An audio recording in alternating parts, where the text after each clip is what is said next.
Hey, how y'all doing? Welcome for joining me again. I'm gonna use this video to talk a little bit about what the science that supports the idea that I'm talking about. I got a couple of notes around me I'm going to refer to, but let me just jump right into it. There's a book called How Emotions Are Made: The Secret Life of the Brain by Dr. Lisa Fieldman Barrett, where she talks about her theory of constructed emotions. And basically, it's supplanting the theory of the triune brain that explains that we had a base set of emotions and whatnot.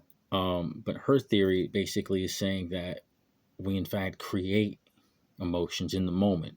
As we live moment to moment in our life, our brain will draw from all the information we've had in our life and find the best possible answer to feel and think in that moment.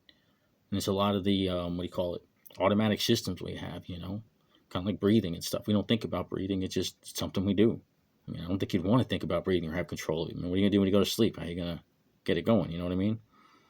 But that aside, these systems have a great magnitude. Along with that, there's Professors Helga and Anthony Noyce, psychologists, theater professors at Elmhurst College. For 20 years, they've been doing this research on the actor's work and the positive cognitive benefits it has, how it grows and develops people's minds, and even including older individuals. It gives them something to connect to a little more. It helps make memory stickier, because that's the one thing about acting, especially improv. You think about what makes something sticky to remember. Mnemonics, too. There's the University of California, Irvine. There's a course that was the Science of Acting. I don't know if it's still there, but it was created by David Irg.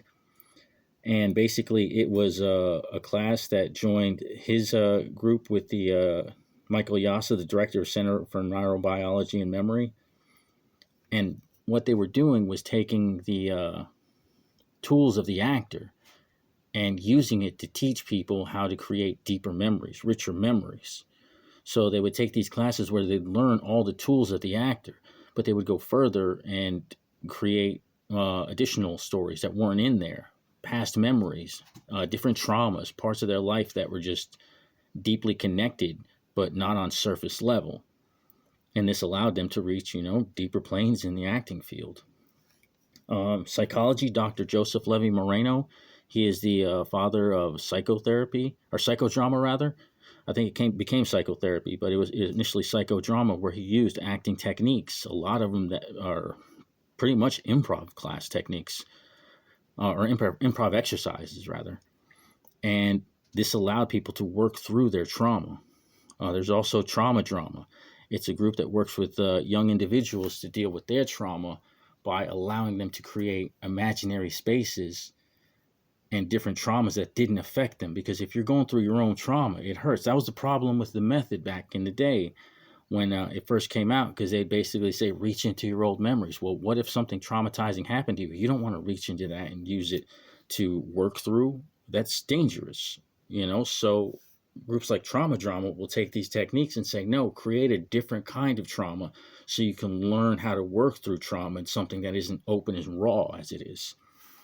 And like I said, these are like just a few. And there's also a Sense Theater. I think it's like in Tennessee, where it works with kids with autism.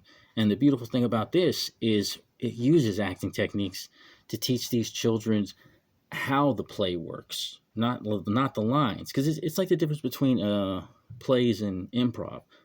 In a play, you have the script to work with. So you have to break down and work the script. In improv, you have to learn how a play works, because you're making up the words. So you have to learn the framework of a play, how to tell a story, how to jump from beginning, middle, and end. Yes, and how to work together. So that's what these techniques do to teach kids with autism who can't read social cues. But if you let them look behind the curtain and explain to them how to do it in a way that they can see where everything is placed, it's easier for them.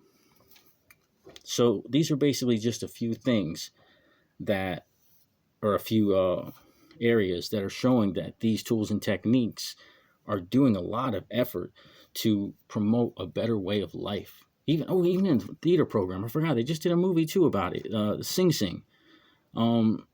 Back in the 70s, there was a gentleman named Miguel Pinheiro who wrote a play called Short Eyes. He got nominated for a Tony Award. I think he won an Obie or something.